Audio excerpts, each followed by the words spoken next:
Hey everyone, I hope you guys are doing good. In today's video, we're going to be talking about one of the cynics from Corinth, who was also given another name, the dog, by one of the students of Socrates. And this gentleman is none other than Diogenes. The reason I wanted to read about Diogenes is because I heard about Diogenes a long time ago, and there's this compelling and riveting story that I will talk about later on in the video. So I get most of my books from Indigo, and I happen to see this fantastic, tantalizing book cover that has this old gentleman and people at the back, and then the title Diogenes. So this really got my attention. So in this video, I'm going to be talking about 4 elements that can really help you in your life to live more constructively. Out of the 4 elements, the last one is really important. So I'd really appreciate if you stick to the last of the video to get to know about that 4th element.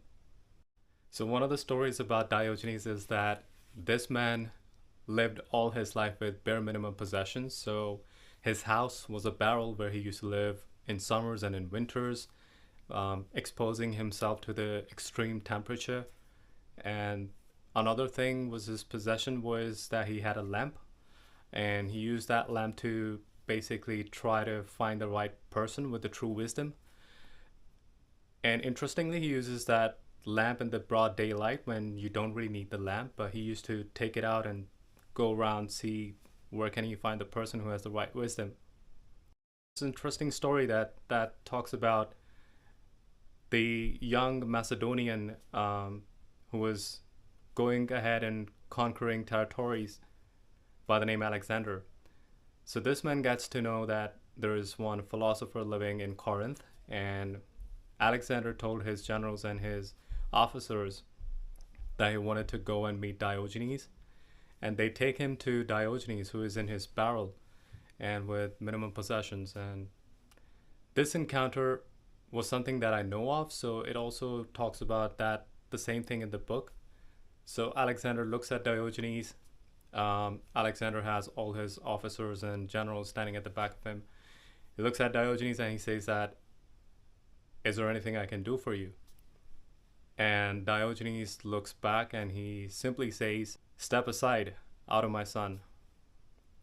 This is something really interesting, because when you have a person who's got a big army, who's conquering territories and who has a lot of power, and he's standing in front of you, you try to make sure that you don't insult that person, which is a normal person's thinking, that I shouldn't do anything that is going to offend or make the other person in so much power upset. But Diogenes did not care. He said that, "Step aside, you're blocking my sun." So this encounter was something that I know of, and this really intrigued me to learn more about this person. However, this book also tells about the father of Alexander, King Philip. He too met Diogenes, and when he met Diogenes, he sent his men to capture Diogenes, and he was brought to King Philip's court. And King Philip asked Diogenes that, what is your purpose of being here? And Diogenes simply said, quite defiantly, he said that, "I'm here to check on your insatiable greed." Now again, this is something which most of the people would refrain from saying because they don't want to upset the king. But this man, irrespective of Alexander or his father, he simply said what was right, what according to him was right, what according to him was true, what according to him was the right wisdom. He spoke it. So what is it that people should go ahead and read this book? What is it that this person stands out from the rest of the people? What is it that compels you to go ahead and make a purchase of this book? Because this person, Diogenes, with little to no possession, he's no king, he has no army, he meets King Philip, he meets Alexander, and when he meets them without fear. This brings me to one of the key elements that I learned from this book, which is, moving on to the second element. This story is even more interesting because there's one person who wants to stump Diogenes with his question, and this person thinks that if he asks Diogenes this question, Diogenes will go speechless and he won't be able to have any answer for this.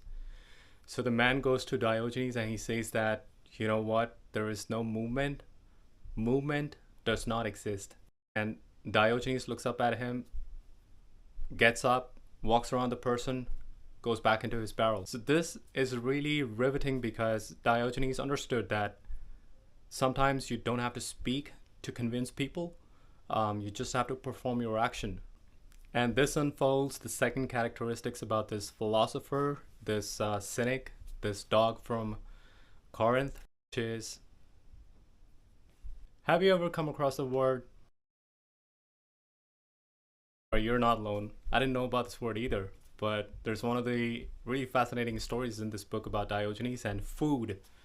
So because this man lived with bare minimum possessions, so this man used to survive on whatever he used to get from other people, depending on different times of the day, probably different times of the night as well. So this one day he gets some nice food. So usually he gets olives, but one fine day he gets to have pastries with olives. And when Diogenes looks at the pastries, he talks to the pastries and says, "Stranger, be gone out of the king's palace." Now the reason he calls himself king is because he's trying to control himself and be in a position where he can be in command of his desire.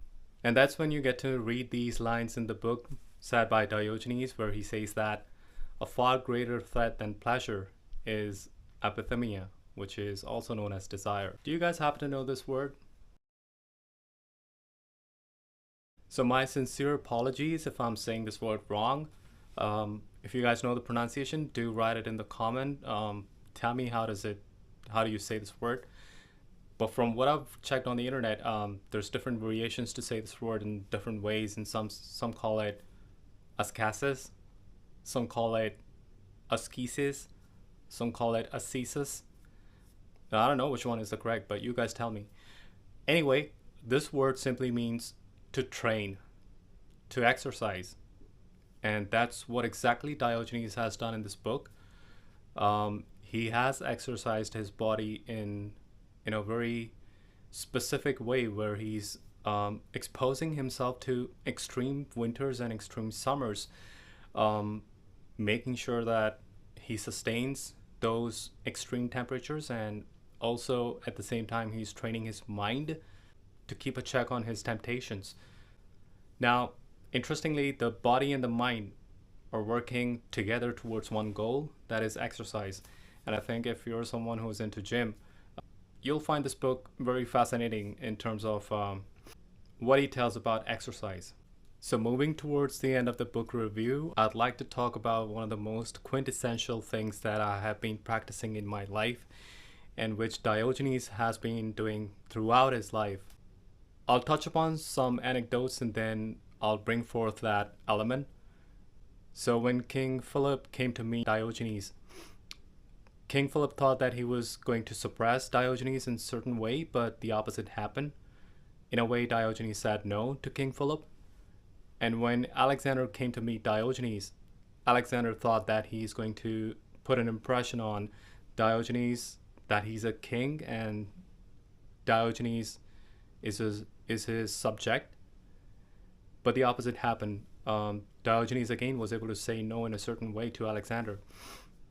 Then comes the story of pastries. Alexander was able to say no over there as well. Then that person who wanted to ask a stupid question, and rather than getting into controversial debate, Diogenes was just able to not say anything but perform an action that again was in a way saying no. And lastly, when the whole society is fearful of talking about death, Diogenes simply advocates that death is nothing to be afraid of. It's simply the absence of sense perception. So in the book, it tells about the whole society at that point in time is so frightful of death. But Diogenes simply says that it's the absence of sense perception. There's nothing to be fearful. There's no fright. And again, Diogenes is saying no to what whole of the society has to say about death. The society says that it's frightening, it's terrible. He says no. So this brings me to the last element of this book that I've really enjoyed learning about is the application of vitamin N, which simply means to say no. Say no to things that don't need your attention. Thanks everybody for watching the video. I hope you guys enjoy the book review. Now, if you guys have read about Diogenes in different books, do leave a comment. Tell me more about his stories. I'd really love to read about it. And I hope you guys enjoy reading. Take care of yourselves. I'll see you in the next video.